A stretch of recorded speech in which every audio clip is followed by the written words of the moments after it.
Nous allons voir ici un complément sur la représentation graphique des suites définies par récurrence. Pour cela, nous allons le voir au travers d'un exemple que l'on poursuivra dans les paragraphes suivants pour illustrer les notions que l'on abordera. Alors, je considère donc une suite UN qui est définie par son premier terme U0 égale 1 huitième, puisque c'est une suite définie par récurrence, et UN plus 1 est égal à f de UN. F de UN, où f est la fonction définie par f de x égale 1 demi de x plus 1 demi. On vous demande de tracer la courbe représentative de la fonction f et après de placer, alors ça c'est important parce que c'est une chose à laquelle vous ne faites pas attention parce que vous lisez toujours trop vite les énoncés. On vous demande de construire ici, c'est pas placer, c'est construire. Construire sur l'axe des abscisses les points A1, A0, A2, A3.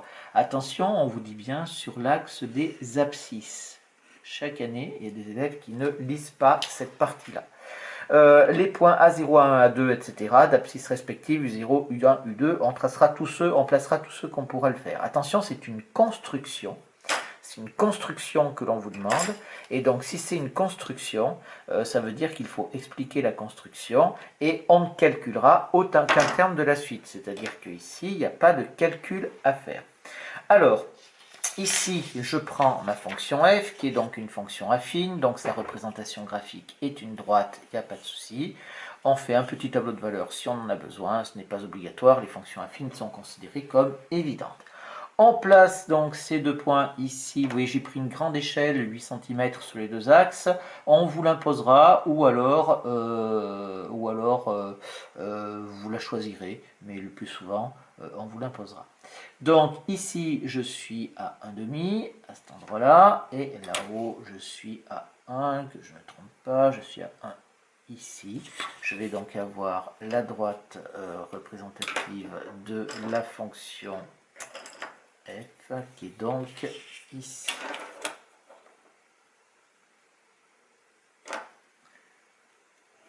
Voilà donc cette droite représentative ici. Maintenant que j'ai ma droite, je vais commencer par placer les termes de ma suite. Alors, les termes de ma suite, j'ai U0 qui est égal à 1 huitième. Alors, j'ai pris 8 cm, donc c'est pour que ce soit plus facile.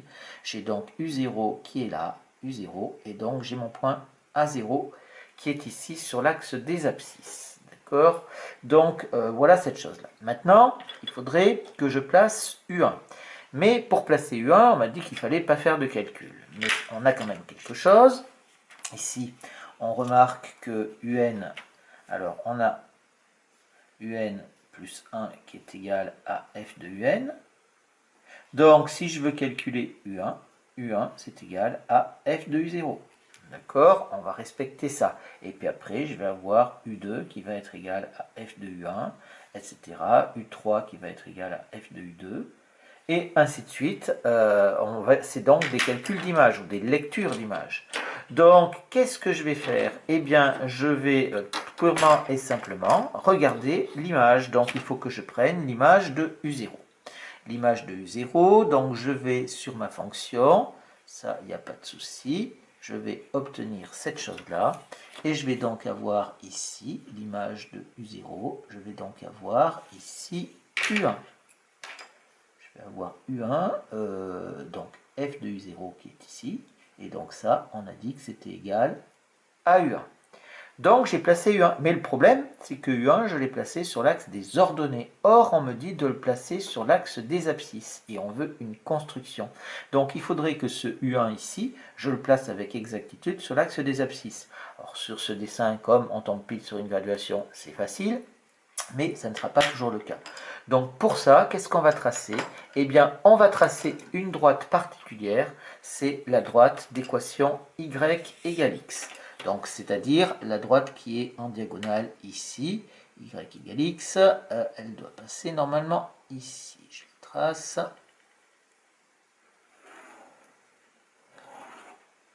Là, j'ai la droite d'équation y égale x. Cette droite d'équation y égale x, elle a une particularité, c'est que, bien sûr, tous les points de cette droite ont même abscisse et même ordonnée. Donc, elle va nous permettre de faire un certain nombre de choses, cette droite, Et notamment, elle va nous permettre de faire basculer le U1 qui était sur l'axe des ordonnées, elle va nous permettre de le faire basculer sur l'axe des abscisses. Comment? Eh bien tout simplement ici, on va aller vers cette droite ici, là. Et bien sûr, si je suis avec ce point-là, il a pour ordonnée U1. Mais comme on est sur la droite d'équation y égale x, il a aussi pour abscisse U1. Et je vais donc avoir ici, hop, là, je vais donc avoir ici U1. Et donc le point A1, qui est à cet endroit-là. D'accord, mon point A1. Et je continue ma construction U2, c'est F de U1. Donc si je continue la construction, je vais donc l'avoir ici. Je continue, je prends l'image, donc je monte là. Et je vais obtenir donc ici U2. Donc ici j'ai F de U1 qui est égal à U2. Et pareil, étant donné que je l'ai sur l'axe des ordonnées, on me demande de le mettre sur l'axe des abscisses, donc je vais le mettre sur l'axe des abscisses grâce à ma droite d'équation y égale x. Je vais donc avoir ici U2 et avec mon point A2 qui est sur l'axe des abscisses. Et je continue pour U3. Je vais continuer à monter comme ceci. Je vais avoir ici, hop, je vais avoir U3 qui va être là, que je vais rebasculer après de l'autre côté. J'ai donc F de U2 ici qui va être égal à U3. Et mon U3 que je vais rebasculer donc ici.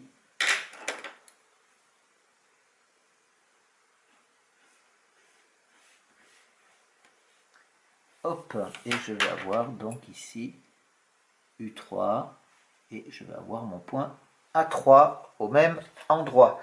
Et on pourrait continuer comme ça indéfiniment. Alors, il y a quelque chose de caractéristique dans cette construction, c'est-à-dire on va toujours procéder comme ça. Ce qui est caractéristique, c'est cette chose-là. Je vais mettre de cette couleur-là. C'est ça. Vous voyez, on commence par U0 et on va trouver ça. Et puis après, qu'est-ce qu'on fait?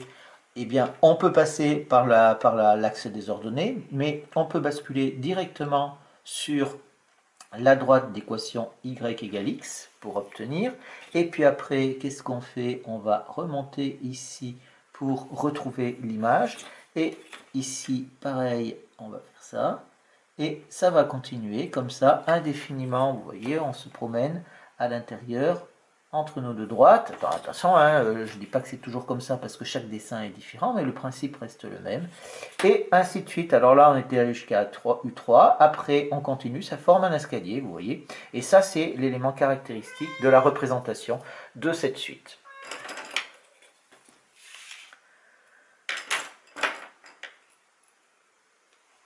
Ici,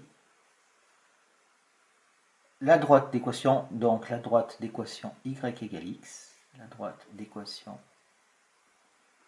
y égale x permet de basculer les points de l'axe des abscisses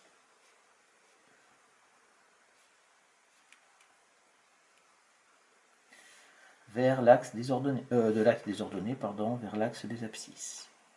Non.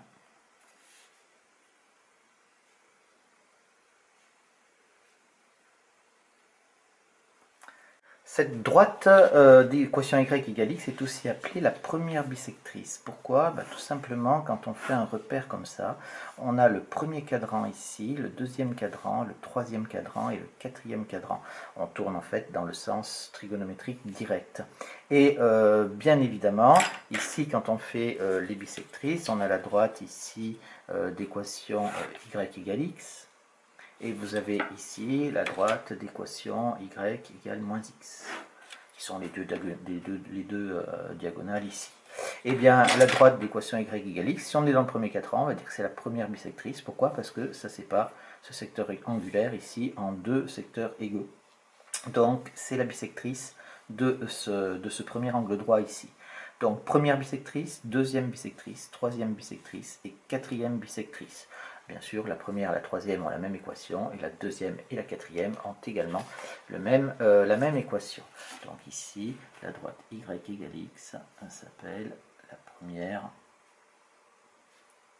bisectrice. Je marque ou troisième suivant le cadran. Suivant le cadran. Voilà un petit peu cette construction qui est très importante. Alors vous avez ici, dans cet exemple, c'est une construction en escalier. Vous pouvez avoir aussi des constructions en spirale. Donc voilà, vous rencontrerez ça dans les exercices. C'est très important, c'est quelque chose de très pratique et c'est quelque chose qui va pouvoir permettre de faire des conjectures sur les suites et sur les propriétés des suites définies par récurrence. Sans cette représentation graphique-là, ça serait très très difficile de faire des conjectures. Ou alors il faudrait faire beaucoup de calculs. Là, vous voyez, il n'y a absolument aucun calcul.